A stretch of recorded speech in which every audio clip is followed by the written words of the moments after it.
जिंदगी में अक्सर अगर आप उदास रहते हैं तो आपकी उदासी को खुशी में बदलने का वक्त आ गया है।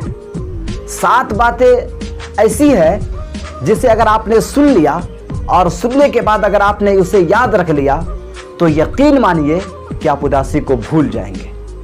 तो चलिए शुरू करते हैं।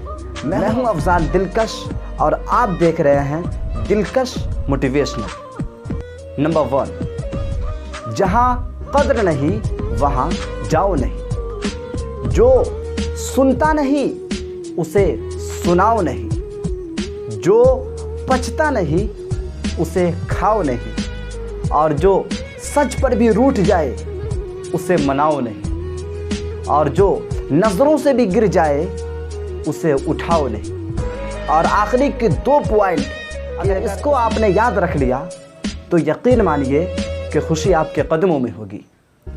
कि जिंदगी में मुश्किलें तो बहुत आएंगी मगर घबराओ नहीं। और जो दोस्त मौसम की तरह बदल जाए ऐसे दोस्त कभी बनाओ नहीं।